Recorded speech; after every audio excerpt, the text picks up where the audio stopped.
Try catch and finally এগুলো exception handling. C শার্পে exception হ্যান্ডেলিংগুলো অনেকগুলো try catch and finally দিয়ে ব্যবহার করা হয় এবং আরও এক্সেপশন থ্রোয়িং আছে, থ্রো এক্সেপশনস। আমরা এগুলো পরবর্তী কোনো টিউটোরিয়ালে দেখব। তো প্রথমেই আমরা আমাদের ফর্মটির নাম, অ্যাকচুয়ালি নট ভেরিয়েবল, জাস্ট নেমটি চেঞ্জ করে ট্রাই ক্যাচ অ্যান্ড ফাইনালি দিয়ে দিই এবং একটি বাটন নিয়ে নিই এবং টেক্সট বক্স।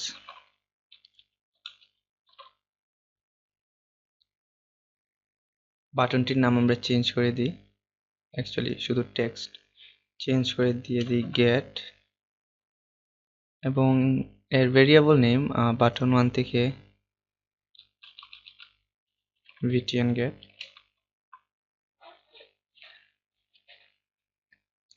বলে রাখা ভালো, এই ভিডিওটি লাস্ট যেখানে আমি ভেরিয়েবল নেম এবং টেক্সটগুলো, আই মিন এই যে টেক্সট, এগুলো চেঞ্জ করে দেখাবো। এর পরবর্তীগুলোতে আমি জাস্ট বলে যাব, আপনাদের বুঝে নিতে হবে যে এগুলো আসলে আগে থেকেই চেঞ্জ করা।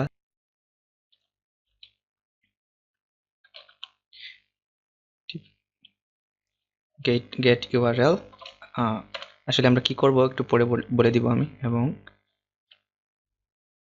এটাকে আমি মাল্টিলাইন করে দিই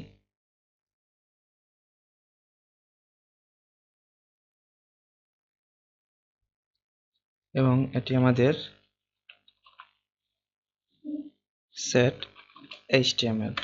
এখানে আমি যেটি করতে চাচ্ছি সেটি হলো আমাদের ডটনেট ব্যবহার করে আমরা কোনো ইউআরএল থেকে ওই ওয়েবসাইটটির পেজটির ওয়েব পেজের এইচটিএমএল কোডগুলো আমাদের এই টেক্সট বক্সে রাখতে।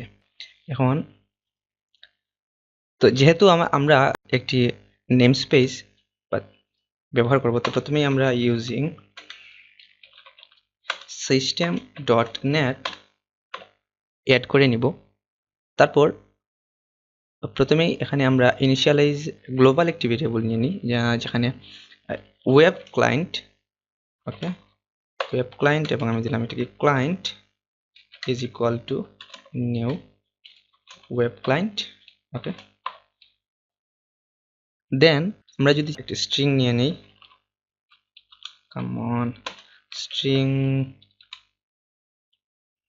দিলাম URL is equal to tv get url dot text, ওকে।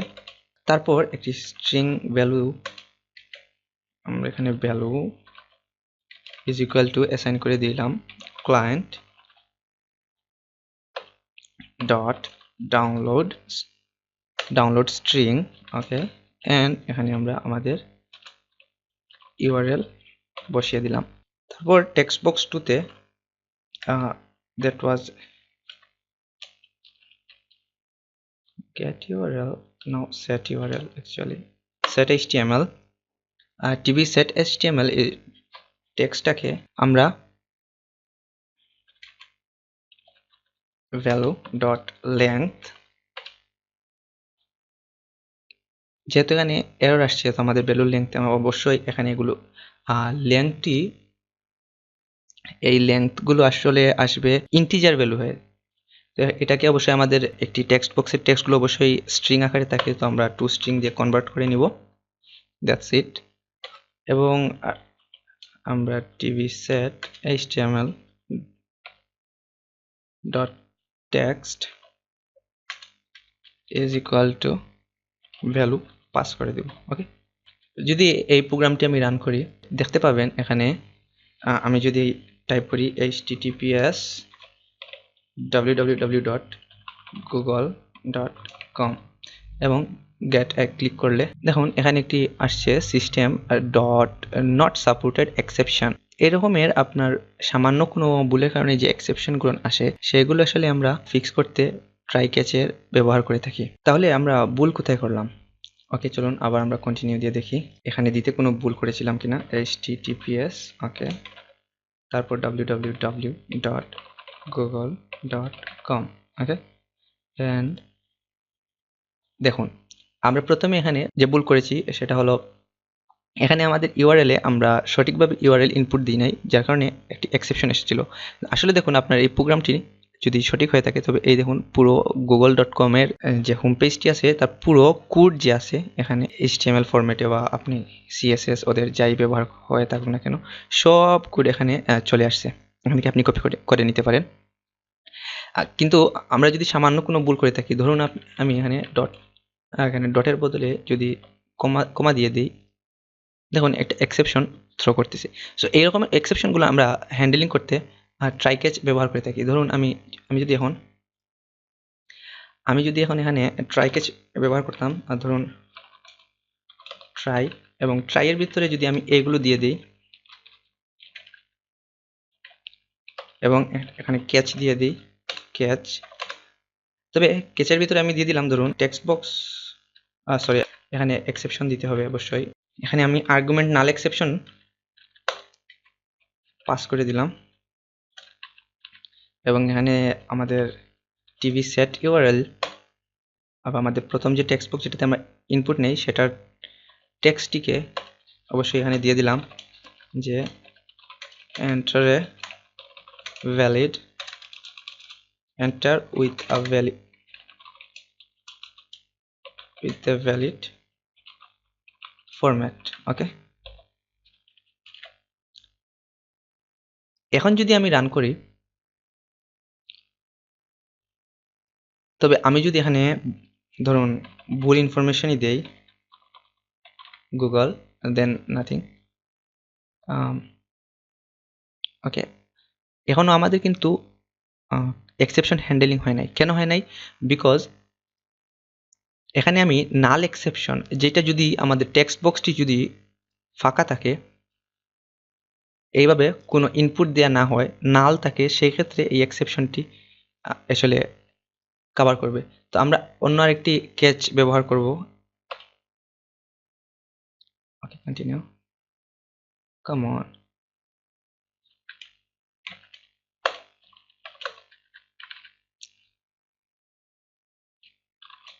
এবং এই এক্সেপশন হবে exception ex, okay. So forget about this. আমরা এখন যখন ডিপে যাব তখন বোঝাবো। এখন সময় সংক্ষিপ্ততার কারণে TV set get url, so get url dot text is equal to, আমরা বসিয়ে দিলাম, এটা হচ্ছে যে সব যতগুলো এক্সেপশন আসবে বা যতগুলো ভুল হবে, সব ভুলের ক্ষেত্রেই সঠিক হবে এই এক্সেপশনটি। আর আগে আর্গুমেন্ট নাল এক্সেপশন, মানে আমাদের আর্গুমেন্ট পাস করতে যদি আর্গুমেন্টটি নাল হয় সেক্ষেত্রে ট্রু হতো। তো এখন যদি আমি এখানে বসিয়ে দিই please fill with a valid format, এবং ফাইনালি যদি আমি ফাইনালি যেটা কাজ করে সেটা হলো, আপনার যদি এক্সেপশন কোনো হয়ে থাকে বা এক্সেপশন না হয়, এগুলো চেক করার পর ফাইনালি আপনাকে একটি আউটপুট দিবে। ধরুন আমি এখানে মেসেজ বক্স দিয়ে শো করাতে চাই, so message box dot show, এবং ডান, এরকম একটি মেসেজ আমি শো করালাম। এক্ষেত্রে দেখুন আমার সব এক্সেপশনেই please fill with a valid format and done চলে আসছে। ধরুন আমি এখানে ভুলভাল কোনো এন্ট্রি দিলাম, ডান, বাট এখানে please fill with a valid format চলে আসছে। কিন্তু যখন আমি আমার ভ্যালিড কোনো ফরম্যাট দিব এইভাবে, তখন আমি সবগুলো পাবো, কিন্তু এই ক্ষেত্রেও আমার ফাইনালি যেটা পুরো প্রসেস শেষ হওয়ার পর ফাইনালি যেটা হবে সেই ডান চলে আসবে। তো এভাবে আসলে আমরা আমাদের এক্সেপশনগুলো হ্যান্ডেল করে থাকি। চলুন আমরা আরো একটি এক্সাম্পলের মাধ্যমে দেখি। এবার আমরা একটু সহজ একটি এক্সাম্পলে যাই। ধরুন আমার এই বাটন এবং এই একটি টেক্সট বক্স, একটি না আসলে দুটি, এবং একটি আউটপুট।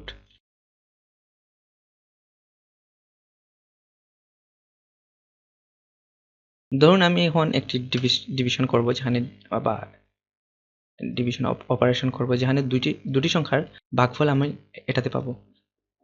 আমরা যেটা জানি সেটা হলো কোনো সংখ্যা শূন্য দিয়ে বিভাজ্য না বা ভাগ করা পসিবল না।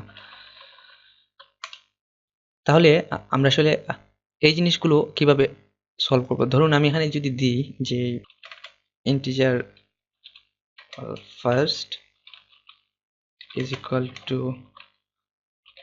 convert dot to int 32 text box 1 dot text, ওকে, এবং যদি দিই আরেকটি integer second is equal to convert dot to int 32 text box 2 dot text, ওকে, দুটো আমরা পেয়ে গেলাম। এবং আমরা যেটা চাই সেটা হলো integer sum is equal to first divided by second, ওকে, এবং আমাদের text box 3 তে, ওকে, text box 3 dot text is equal to sum dot to string, ওকে। এক্ষেত্রে যদি আমি আমার প্রোগ্রাম রান দিই, তবে ধরুন আমি 5 divided by 3, ওকে, 1, ঠিক আছে। যদি আমি এখানে 0 দিই, দেখুন এখানে একটি ডিভাইড বাই 0 এক্সেপশন চলে আসছে। তো এরকম কোনো এক্সেপশনে আমরা আসলে এক্সেপশন হ্যান্ডেলিং করার জন্য আমরা ট্রাই ক্যাচ ফাইনালি ব্যবহার করে থাকি এক্সেপশন হ্যান্ডেলিং এর জন্য। তো এখানে আমি সিমিলারলি আগে যেটা দেখিয়েছিলাম এখানে আমি দিতে পারি প্রথমেই ট্রাই অ্যান্ড ট্রাই এর ভিতরে আমার মেইন কোড অ্যান্ড ক্যাচ হবে ধরুন message box dot show and ধরুন দিলাম count divided by 0, okay, and finally আপনি আরো কিছু দিতে পারেন। ধরুন আপনার অনেকগুলো পসিবিলিটি আছে এখানে। ধরুন আপনার একটি পসিবিলিটি হলো যে আর্গুমেন্ট এক্সেপশন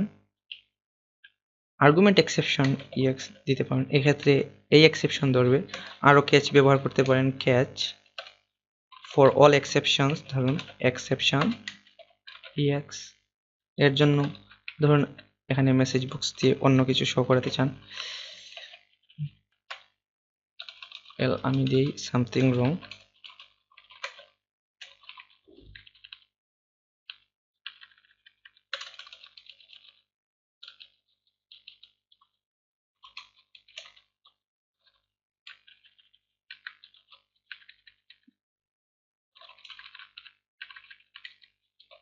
সামথিং রং, ওকে, এবং ক্যাচ এখন যেটি দিতে পারি সেটি হলো zero division error, divide by zero exception বা জিরো, যেটা আসলে যদি আপনার এক্সেপশনগুলো নোন থাকে, এক্ষেত্রে আমরা জানি যে এক্সেপশনগুলো আসলে জিরো দিয়ে ডিভাইড করা পসিবল না, এগুলোর ক্ষেত্রে আমরা ডিভাইডেড বাই জিরো এক্সেপশন ব্যবহার করব।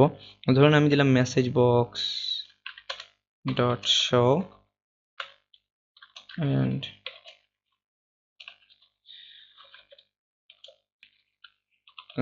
divided by 0 and finally message box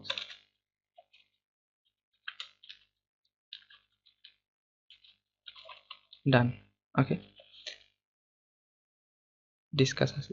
এখন যদি আমি এটাকে ধরুন সেম থিং 5 divided by 0 দিই, something wrong, okay, we get hour desired value, okay, and done. Finally এই জন্য যখন আপনার যে কোনো পসিবিলিটিতেই আপনার একটি আউটপুট থাকা দরকার, সেক্ষেত্রে ফাইনালি ব্যবহার করতে পারেন। এক্ষেত্রে আমরা ফাইনালি অবশ্য অন্য একটি কাজে ব্যবহার করতে পারি, সেটি হলো ধরুন টেক্সট বক্স 3, আমি এখানে কোনোই টেক্সট বক্স বা বাটনের ভেরিয়েবল নেম চেঞ্জ করিনি।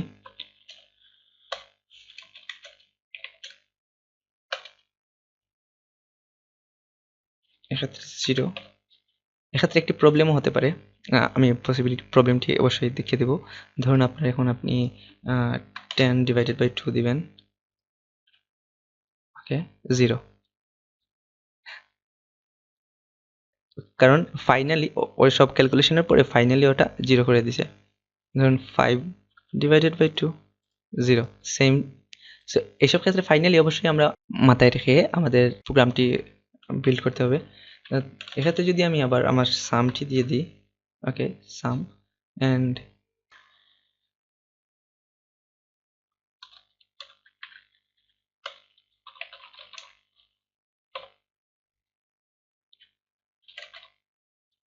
ওকে, অ্যান্ড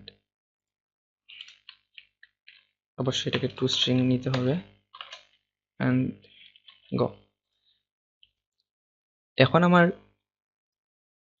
ফাইনালিতে যা আসবে, ধরুন আমি অ্যাগেইন 10 ডিভাইডেড বাই 3, 3। এক্ষেত্রে আমার কোনো প্রবলেম হচ্ছে না। ধরুন এক্ষেত্রে আমার যদি 0, সেক্ষেত্রে সামথিং রং, বাট এখানে 0 চলে আসবে। সো এভাবে আসলে আমরা আমাদের ট্রাই ক্যাচ ফাইনাল বা এক্সেপশন এরর হ্যান্ডেলিংগুলো করে থাকি। ধন্যবাদ।